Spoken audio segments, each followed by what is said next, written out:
निर्मळनो अभिगम कल्याण हो छात्रनो हरदम उच्च अभ्यासनो शिक्षण धाम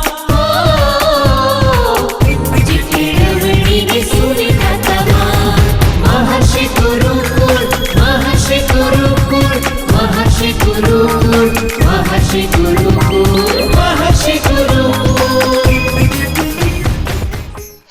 चलो बाळको छेल्ला लेक्चर ની અંદર આપણે સ્વાધ્યાય 8.1 ના 1 થી 4 દાખલાઓ જોયા હતા અને પાંચમો દાખલો હોમવર્ક ની અંદર આપેલો હતો. એની અંદર એક ચોથો દાખલો જે પૂરો કર્યો પછી પાંચમો હોમવર્ક માં આપ્યો. હવે આપણે જોઈએ દાખલા નંબર 6. શું કહે છે દાખલા નંબર 6 ની અંદર? તમે રકમ વાંચો પાઠ્યપુસ્તક ની અંદર વ્યવસ્થિત રીતે કે ખૂણો A અને ખૂણો B એવા લઘુકોણો છે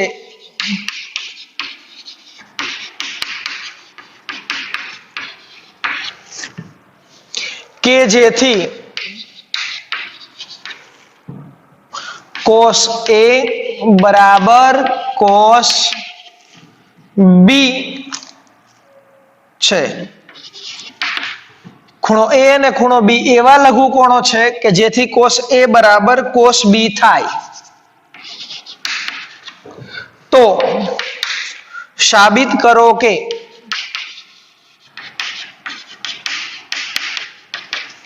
AB બરાબર સાબિત કરો કે ખૂણો A બરાબર ખૂણો B. આપણને રકમ આપેલી છે કે ખૂણો A અને ખૂણો B એવા લઘુકોણો છે કે જેથી cos A બરાબર cos B થાય. તો સાબિત કરો કે ખૂણો A બરાબર ખૂણો B. એટલે કે A અને B લઘુકોણ માટે cos A અને cos B નું મૂલ્ય સમાન થાય છે. ત્યારે આપણે ખૂણો A અને ખૂણો B સમાન છે એવું સાબિત કરવું છે. હવે આ દાખલો ભણતા પહેલા આપણે ફરીથી આપણા 6 સૂત્રો યાદ કરી લઈએ. શું હતા આપણા 6 સૂત્રો? તો sin θ બરાબર શું હતું? સામેની બાજુના છેદમાં કર્ણ. cos θ બરાબર શું હતું? પાસેની બાજુના છેદમાં કર્ણ. tan θ બરાબર શું હતું? સામેની બાજુના છેદમાં પાસેની બાજુ. ત્યારબાદ cot θ નું સૂત્ર તો કે પાસેની બાજુના છેદમાં સામેની બાજુ. sec θ નું સૂત્ર કર્ણના છેદમાં પાસેની બાજુ. અને છેલ્લું cosec θ નું સૂત્ર કર્ણના છેદમાં સામેની બાજુ. આ 6 સૂત્રો આપણે ભણ્યા હતા. આનો જ આપણે ઉપયોગ કરવાનો છે એવું કીધું હતું. હવે આપણે આની અંદર પહેલા એક ત્રિકોણ દોરી લઈએ કે ત્રિકોણની અંદર તમને ત્રિકોણ કોઈ ઉલ્લેખ કરેલો નથી પણ આપણને બે ખૂણા કીધા છે A અને B. તો આપણે ત્રીજો ખૂણો કોઈ પણ લઈ શકીશું. પણ ધ્યાન શું રાખવાનું આકૃતિ દોરવામાં કે તમને A અને B સિવાય ત્રીજો ખૂણો આપેલો નથી. ફક્ત A અને B આપ્યા છે પણ જો A અને B કેવા ખૂણા કીધા છે તો અહીંયા ઉલ્લેખ કરેલો છે કે ખૂણો A અને ખૂણો B એ લઘુકોણ છે. એનો મતલબ કાટકોણ ત્રિકોણની અંદર એક ખૂણો કાટખૂણો હોય અને એના સિવાયના બાકીના બંને ખૂણા હંમેશા લઘુકોણ હોય. તો આ કાટખૂણા સિવાયના બંને ખૂણાના નામ આપણે A અને B આપી દેવાના. A અને B આને આપી દો ખૂણો C. તો અહીં દર્શાવી દો કે ત્રિકોણ ABC માં ખૂણો C બરાબર 90° તથા ખૂણો A અને ખૂણો B લઘુકોણ છે. બરાબર છે. હવે જુઓ આપણને શું આપેલું છે બીજું. આપણને આપેલા છે cos A બરાબર cos B. એનો ઉપયોગ કરીએ આપણે કે હવે cos A બરાબર cos B પરથી cos A અને cos B સમાન આપેલા છે. હવે સૂત્રમાં જુઓ તમને cos θ નું સૂત્ર શું છે? cos θ બરાબર પાસેની બાજુના છેદમાં કર્ણ. તો એનો ઉપયોગ આપણે કરવાનો છે. પહેલા છે cos A. તો ખૂણો A જુઓ ક્યાં છે? આ ખૂણો A. તો ચલો પાસેની બાજુના છેદમાં કર્ણ સૂત્ર વાપરવું છે. તો ખૂણા A માટે પાસેની બાજુ કઈ થશે? તો ખૂણા A ની બાજુમાં કોણ છે ત્રિકોણની બાજુ? AC. એટલે ખૂણા A ની પાસેની બાજુ એટલે કે AC. તેથી AC ના છેદમાં કર્ણ AB બરાબર cos B માટે તો કે cos નો ખૂણો કયો? B. તો આ બી ખૂણા માટે કોસ થીટાના સૂત્ર મુજબ પાસેની બાજુ કઈ? તો કે બી ની પાસેની બાજુ એટલે બીસી છેદમાં કર્ણ એટલે કે AB. બરાબર છે. હવે જો બંનેના છેદ કેવા છે? સરખા બરાબરની બંને સાઈડ સમાન બાજુને કેન્સલ કરી દો, એ બંને ઉડી ગયા તો શું વધ્યું? તેથી AC બરાબર BC. આપણને મળ્યું AC અને BC સમાન. ત્રિકોણ ABC ના બે બાજુઓ સરખી મળી એટલે કે શું થયું કે અહીં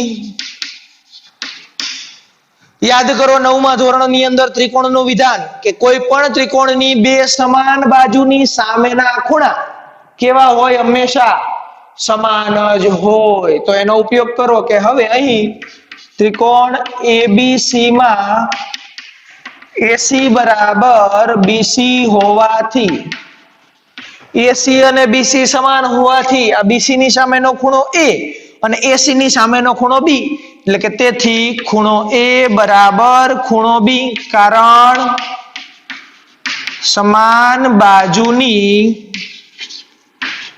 સામેના ખૂણા.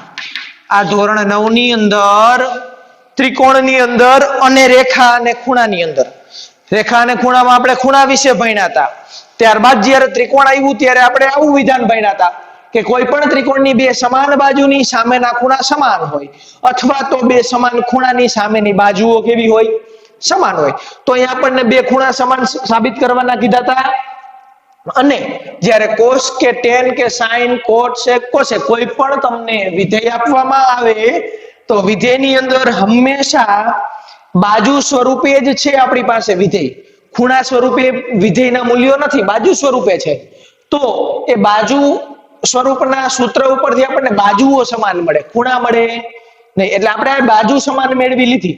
અને હવે તો બાજુ સમાન મળે પછી તો આપણને ખબર જ છે, 9મા ધોરણમાં ભણીને આવ્યા છે કે સમાન બાજુની સામેના ખૂણા સમાન હોય. એટલે એક વસ્તુ બીજી યાદ રાખજો કે ભૂમિતિના જે કોઈ પણ ચેપ્ટર્સ તમે ભણેલા હોય એના જે કોઈ પણ અગત્યના સૂત્રો હોય, અગત્યના નિયમો હોય એ ખાસ યાદ રાખવા પડશે, કારણ કે આગળ એનો જ વધારે પડતો ઉપયોગ બધી જગ્યાએ કરવાનો આવશે. બરાબર છે. અહીંયા જેમ કે આપણે ત્રિકોણનું એક વિધાન વાપરેલું છે એવું ઘણી જગ્યાએ વાપરવાનું થાય. એટલે આ તો આપણો દાખલા નંબર 6. હવે આગળનો દાખલો 7 નંબર, દાખલા નંબર જોઈએ આપણે. શું કીધું છે તમે વાંચો પાઠ્યપુસ્તકની અંદર કે 7 નંબરના દાખલાની રકમમાં શું આપે છે આપણને, એના આધારે પછી એ દાખલો ગણીએ. તમને કીધું એ મુજબ ખાસ ધ્યાન આપજો, બુક બનાવતા રહેજો, એટલે પાકી બુકની અંદર લખતા રહેજો, જેથી કરી અને પછીથી ચિંતા રહે નહીં ચેપ્ટરની. ચલો હવે આવીએ આપણે દાખલા નંબર 7 ઉપર. દાખલા નંબર 7 શું કીધું છે જુઓ. 7 નંબરમાં કે જો કોટ થીટા બરાબર 7/8 હોય તો, જો કોટ થીટા બરાબર 7/8 હોય તો પહેલું 1 + sin થીટા ગુણ્યા 1 - sin થીટા છેદમાં 1 + cos થીટા અને 1 - cos થીટા. ત્યારબાદ બીજું, આ પહેલા નંબરનું મેળવવાનું, આ બીજા નંબરનું કોટ વર્ગ થીટા શોધો. આ બંને આપણે મેળવવા છે. બરાબર છે. તો શું કરશો આની અંદર? તો સૌથી પહેલો લેક્ચર આપણો જે આ સ્વાધ્યાયનો છે યાદ કરો. શું કીધું તું કે તમને દાખલાની અંદર જ્યારે કોઈ પણ વિધેય આપવામાં આવે, એનું માપ આપવામાં આવે ત્યારે આપણે એ વિધેયના માપ ઉપરથી ત્રિકોણની બે બાજુઓ મેળવીશું. એ બે બાજુ ઉપરથી પાયથાગોરસના પ્રમેયનો ઉપયોગ કરી અને ત્રીજી બાજુ મેળવીશું. ત્યારબાદ જે વિધેયની જરૂર છે વિધેય મેળવી અને કિંમત મૂકવાની છે. તો અહીંયા આપણે સૌથી પ્રથમ તમને આપેલું છે જો કોટ થીટા છે, ત્રિકોણનું નામ આપણને આપેલું નથી તો આપણે એક ત્રિકોણ દોરવાનો સૌથી પ્રથમ. ચલો દોરો ત્રિકોણ. ત્રિકોણનું નામ શું આપવાનું? તો એ નામ આપણે કોઈ પણ આપી શકીએ કે A, B અને C. ત્રિકોણ ABC માં ખૂણો B 90 અંશ લીધો. હવે તમને શું આપ્યું છે કે અહીં કોટ થીટા બરાબર 7/8. તો કોઈ એક બાજુને આપણે થીટા સ્વરૂપે, કોઈ એક ખૂણાને થીટા સ્વરૂપે લેવો પડે. તો ખૂણાને આપણે કહીએ, એ ખૂણાને થીટા કઈ.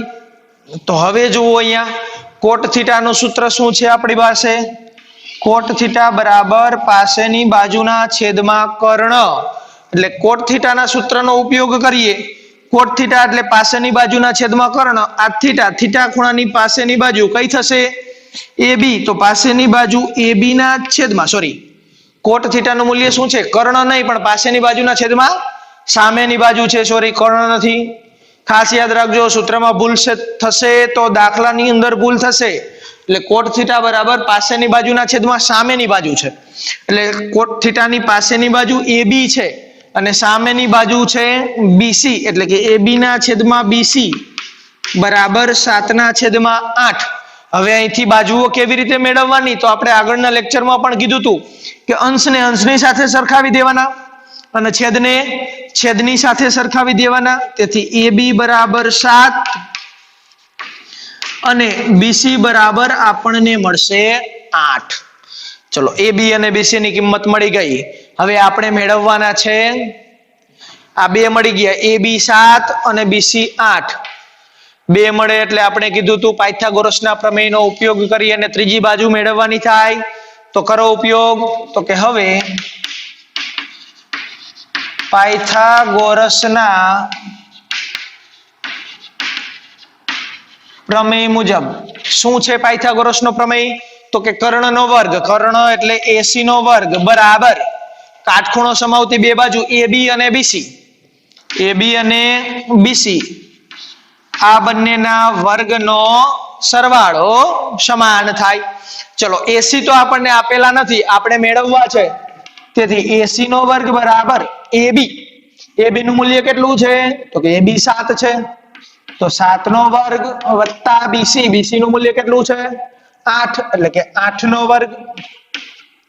તેથી AC નો વર્ગ બરાબર 7 નો વર્ગ કેટલો થશે? 49 વત્તા 8 નો વર્ગ કેટલો થશે? 64. તેથી AC નો વર્ગ બરાબર 49 વત્તા 64 કરો તો 9 ને 4 13, વિધિ 1, 6 ને 4 10 ને 1 11. એટલે કેટલા થશે? 113. હવે આપણે AC વર્ગ મળે છે, AC મેળવવા છે. AC મેળવવા શું કરવાનું? વર્ગ દૂર કરવો હોય તો વર્ગમૂળ લેવાનું. તો બંને બાજુ વર્ગમૂળ લઈએ. જુઓ AC બરાબર શું થાય? તેથી AC બરાબર 113 નું વર્ગમૂળ નીકળે નહીં, એટલે આપણે એને એમ નામ મૂકી દઈએ, વર્ગમૂળની અંદર 113. રેડી. આ આપણને ત્રણ બાજુ મળી જાય ત્રિકોણની, ત્રીજી બાજુ AC મળી જાય. અહીંયા લખી નાખીએ આપણે શું મળી? તો કે વર્ગમૂળની અંદર 113 મળી ગયા. ચલો, હવે આગળ વધીએ. શું મેળવવાનું છે આપણે? 1 + sin θ ગુણ્યા 1 - sin θ છેદમાં 1 + cos θ into 1 - cos θ. એટલે પહેલા તો sin θ અને cos θ ની કિંમતો આપણી પાસે હોવી જોઈએ. તો એ બંનેની કિંમતો પહેલા મેળવી લઈએ. કે ચલો મેળવીએ. sin θ બરાબર અને cos θ બરાબર શું થશે? તો કે sin θ બરાબર, sin θ નું સૂત્ર સામેની બાજુના છેદમાં કર્ણ. તો જુઓ, આ થીટા ખૂણા માટે સામેની બાજુ આપણે કીધી છે કઈ? BC છેદમાં કર્ણ, કર્ણ AC બરાબર સામેની બાજુનું માપ છે 8 છેદમાં AC છે વર્ગમૂળમાં 113. ચલો થઈ ગયા. sin θ મળી ગયા. પછી મેળવવાના છે cos θ. તો cos θ નું સૂત્ર જોવો જોઈએ શું છે? cos θ બરાબર પાસેની બાજુના છેદમાં કર્ણ છે. ચલો અહીંયા જુઓ, પાસેની બાજુ કઈ છે? થીટાની પાસેની બાજુ એટલે AB. તો AB ના છેદમાં AC. ચલો AB નું માપ જોવો જોઈએ કેટલું છે? 7 છેદમાં AC નું માપ એટલે વર્ગમૂળમાં 113. બરાબર છે. મળી ગયા sin θ અને cos θ. હવે જુઓ શું મેળવવું છે એનો ઉપયોગ કરી. આપણે મેળવવું છે એનો ઉપયોગ કરીએ. નંબર 1 કે 1 + sin θ ગુણ્યા 1 - sin θ છેદમાં 1 + cos θ ગુણ્યા 1 - cos θ. આ મેળવવા છે આપણે. આની અંદર sin θ અને cos θ ની કિંમત આપણે મૂકી દઈએ. ચલો મૂકો કિંમત. તો કે 1 + સાઈન થીટાની કિંમત 8 ના છેદમાં વર્ગમૂળ 113 ગુણ્યા 1 માઇનસ 8 ના છેદમાં વર્ગમૂળ 113. અહીંયા આપણે સાઈન થીટાની કિંમત મૂકી દીધી ભાગ્યા મૂકો કોસ થીટાની કિંમત, તો કે 1 વત્તા કોસની કિંમત 7 ના છેદમાં વર્ગમૂળ 113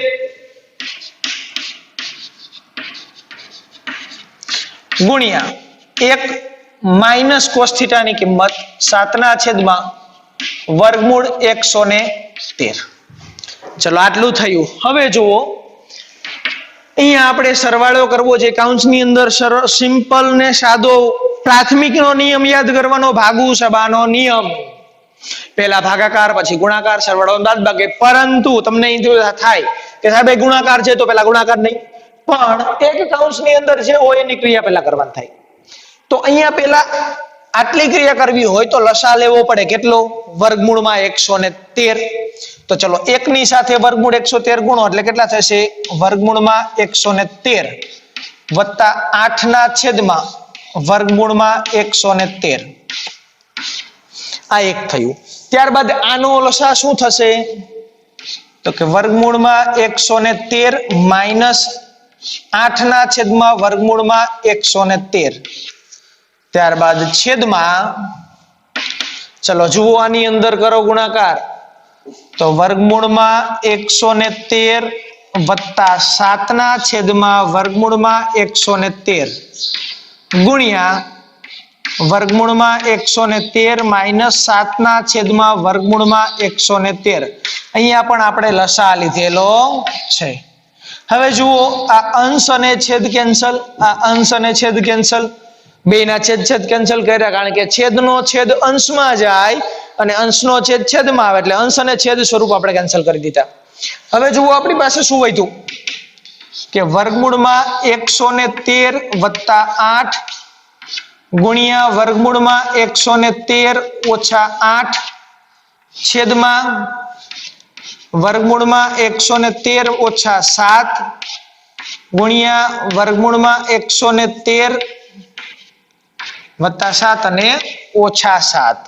હવે જુઓ આગળ કેવી રીતે વધશું. તો તમે આગળના ધોરણો યાદ કરો, આવા સૂત્ર ભણી ગયા તમે કે x વત્તા y ગુણ્યા x ઓછા y. આનું તમારે વિસ્તરણ કરવું હોય તો શું મળે? તો કે પહેલા પદનો વર્ગ ઓછા બીજા પદનો વર્ગ. એકવાર પ્લસ અને એકવાર માઇનસ હોય એટલે તો એ જ સૂત્રનો અહીંયા ઉપયોગ કરો, કારણ કે જુઓ વર્ગમૂળ 13 113 અને 8 બે પ્લસ, વર્ગમૂળ 13 અને 8 બંને વચ્ચે માઇનસ છે. બરાબર છે? તો ચલો પહેલા પદનો વર્ગ, વર્ગમૂળમાં 113 નો વર્ગ 13 નો વર્ગ એટલે 113 વચ્ચેની નિશાની માઇનસ, 8 નો વર્ગ એટલે 64 છેદમાં વર્ગમૂળમાં 113 નો વર્ગ એટલે 113 માઇનસ 7 નો વર્ગ એટલે 49. બરાબર? જુઓ જો 113 માંથી 64 બાદ કરો કેટલા વધશે? 49 છેદમાં 113 માંથી 49 બાદ કરો કેટલા વધશે? 64. આ થઈ ગયું આપણું મૂલ્ય. કારણ કે 49 અને 64 ના છેદ ઉડે નહીં, કારણ કે 49 એટલે 7 ગુણ્યા 7 થાય અને 64 7 અને 7 બંને કેવી છે? અવિભાજ્ય સંખ્યા છે. અને 64 ના ભાગ પાડો જોઈએ 8 ગુણ્યા 8 થાય અને 8 ના ભાગ પાડો તો 4 ગુણ્યા 2 અને 4 ના ભાગ પાડો તો 2 ગુણ્યા 2. ટૂંકમાં આ બધી જ અવિભાજ્ય સંખ્યાની અંદર ક્યાંય 7 આવતા નથી એટલે આ બંનેના ભાગ પડશે નહીં. એટલે આપણને આ 1 પ્લસ સાઇન થીટા ગુણ્યા 1 માઇનસ સાઇન થીટા ભાગ્યા 1 પ્લસ કોસ થીટા ગુણ્યા 1 માઇનસ કોસ થીટા નું મૂલ્ય મળશે 49 ના છેદમાં 64. હજી આપણે એક મેળવવાનું છે, જોવો જોઈએ નંબર 2. શું મેળવવાનું છે? કોટ વર્ગ થીટા. કોટ વર્ગ થીટા બરાબર. ચલો કોટ વર્ગ થીટા, અને આપણે આવી જ રીતે પણ લખી શકીએ કે કોટ થીટા નો આખા કૌંસ ઉપર વર્ગ. બંને એક જ છે, બંનેમાં ફેરફાર નથી, ખાસ યાદ રાખજો. આવી રીતે લખી શકાય. બરાબર છે? હવે જુઓ કોટ થીટા નું સૂત્ર શું છે? પાસેની બાજુના છેદમાં સામેની બાજુ. તો એ થીટાના સૂત્ર મુજબ થીટાની પાસેની બાજુ કઈ છે? એ બી સામેની બાજુ કઈ છે બીસી, એનો ઉપયોગ કરીએ તો શું થશે એ બી ના છેદમાં બીસી, આ કોટ થીટાનું સૂત્ર, પણ કાઉંસનો વર્ગ તો એમ નામ જ આવશે. ચલો જુઓ જોઈએ એ બી ની કિંમત કેટલી છે 7, બીસી ની કિંમત કેટલી છે 8, તો મૂકો કિંમત 7 ના છેદમાં 8 એનો વર્ગ. ચલો 7 નો વર્ગ કેટલો થશે 49 છેદમાં 8 નો વર્ગ કેટલો થશે 64. આ થઈ ગયું કોટ વર્ગ થીટાનું મૂલ્ય. બરાબર છે. આ દાખલો ઘણો બધો લાંબો થાય છે ને. આ દાખલાને આપણે ટૂંકો કરવો હોય તો થાય, પણ એના માટે આગળના જે બીજા સૂત્રો છે એ સૂત્રો આપણે શીખવા પડે, પણ એ સૂત્રો આપણે અત્યારે હજી છે નહીં, એ આપણે છેલ્લા સ્વાધ્યાયમાં આવે છે.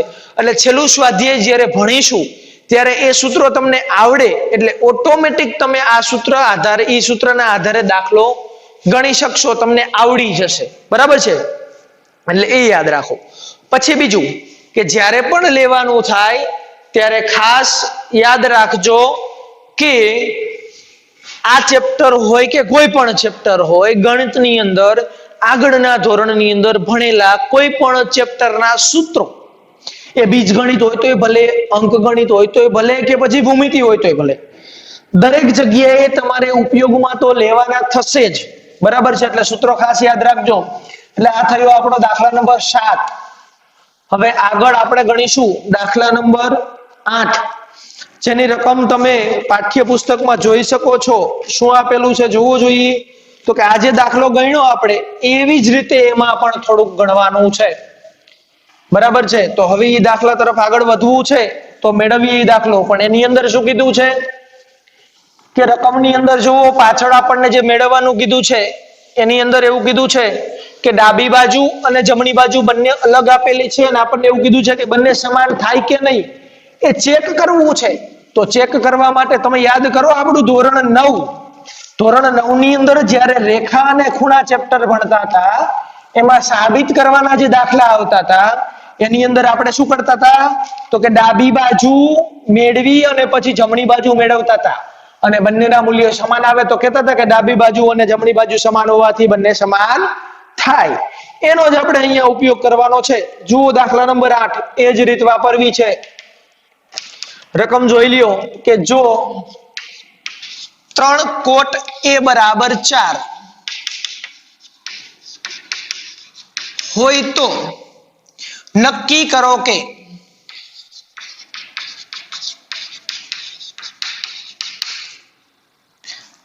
એક -10 વર્ગ a છેદમાં 1 + 10 વર્ગ a બરાબર કોસ વર્ગ a માઇનસ સાઇન વર્ગ a છે કે નહીં.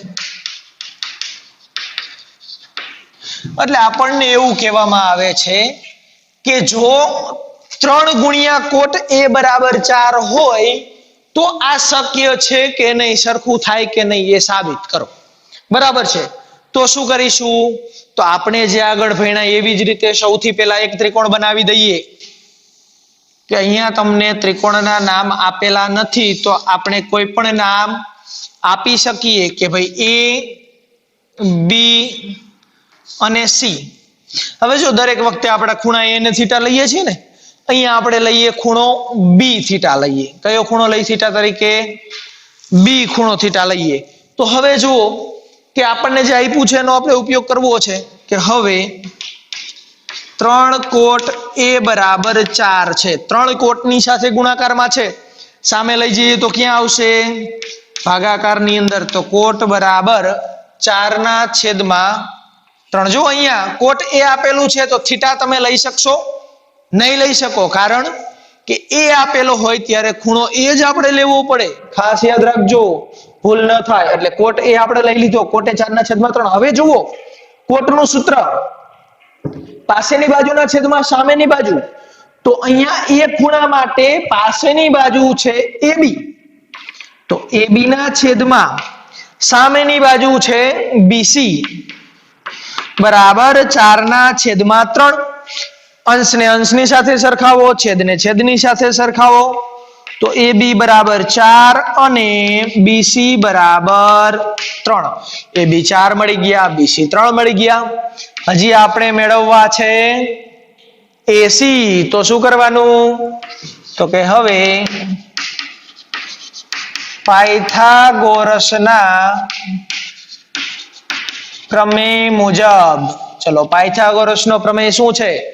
કર્ણનો વર્ગ એટલે કે AC નો વર્ગ બરાબર કાટખૂણો સમાવતી બે બાજુ એટલે કે AB અને BC બંનેના વર્ગનો સરવાળો. બંને કેવા થાય? સમાન થાય. AC આપણે મેળવવા છે તો AC નો વર્ગ, AB એટલે 4 તો 4 નો વર્ગ વત્તા BC એટલે 3 તો 3 નો વર્ગ. તેથી AC નો વર્ગ બરાબર 4 નો વર્ગ 16 વત્તા 3 નો વર્ગ 9. તેથી AC નો વર્ગ બરાબર 16 ને 9 25. તેથી AC બરાબર વર્ગમૂળ લ્યો, અહીંયા વર્ગમૂળ લઈએ, 25 નું વર્ગમૂળ 5. ચલો AC મળી ગયા આપણને 5. હવે જો શું મેળવવું છે? 1 - tan વર્ગે, 1 + tan વર્ગે, cos વર્ગે, sin વર્ગે 4 વિધેય છે આપણી પાસે. તો 4 વિધેયની કિંમત આપણને અહીંયા મેળવવી પડશે.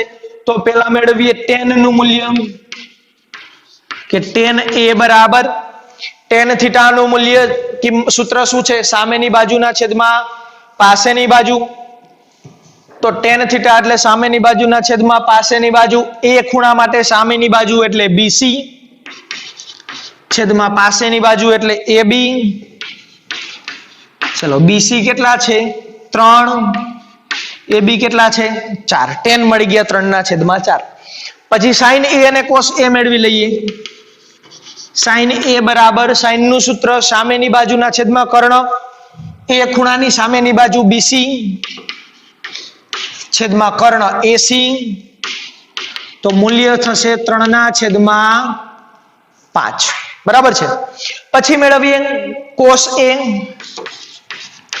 તો cos A બરાબર cos નું સૂત્ર જુઓ સામે પાસેની બાજુના છેદમાં કર્ણ, પાસેની બાજુ AB છેદમાં કર્ણ AC.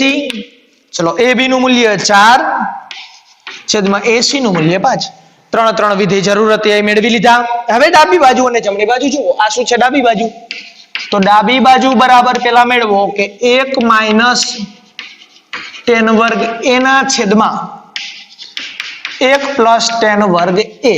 ચલો મૂકો કિંમત. 1 - tan A ની કિંમત આપણે મેળવી કેટલી? 3/4. તો એ વર્ગ છે તો 3/4 નો વર્ગ કરો ભાગ્યા 1 + tan ની કિંમત 3/4 અને એનો વર્ગ બરાબર 1 - 3 નો વર્ગ 9, 4 નો વર્ગ 16 ભાગ્યા 1 - 3 નો 1 + 3 નો વર્ગ 9, 4 નો વર્ગ 16. ચલો પાછો શું કરવો પડશે? અહીંયા આપણે લસા લઈએ, કરો ગુણાકાર. તો 16 - 9 છેદમાં 16 ભાગ્યા લસા લ્યો 16 + 9 ના છેદમાં 16. આ બંનેના છેદ કેન્સલ. 16 માંથી 9 બાદ કરો કેટલા વધશે? 7. અને 16 અને 9 નો સરવાળો કેટલા વધશે? 25 મળે. આ થઈ ગયું આપણું પરિણામ નંબર 1. આપણે ડાબી બાજુ અને જમણી બાજુ સરખી કરવી છે એટલે પહેલા પરિણામ નંબર 1 મેળવી લીધું. હવે ડાબી બાજુ લીધી, હવે જમણી બાજુનો ઉપયોગ કરીએ કે જમણી બાજુ બરાબર શું આપેલું છે? cos વર્ગ A - sin વર્ગ A. જુઓ cos નું મૂલ્ય શું છે? 4/5 એનો વર્ગ છે તો અહીંયા વર્ગ કરી દો. માઈનસ sin નું મૂલ્ય 3/5 તો એનો પણ વર્ગ છે, એનો પણ વર્ગ કરો. 4 નો વર્ગ 16 છેદમાં 5 નો વર્ગ 25 માઈનસ 3 નો વર્ગ 9 છેદમાં 5 નો વર્ગ 25. બંનેના છેદ સમાન હોય તો અંશની સીધી બાદબાકી કરો. 16 માંથી 9 બાદ કરો કેટલા વધશે? 7 છેદમાં 25. પરિણામ નંબર 2. જુઓ જોઈએ પરિણામ 1 અને 2 કેવા મળી ગયા? સરખા. એટલે કે પરિણામ 1 અને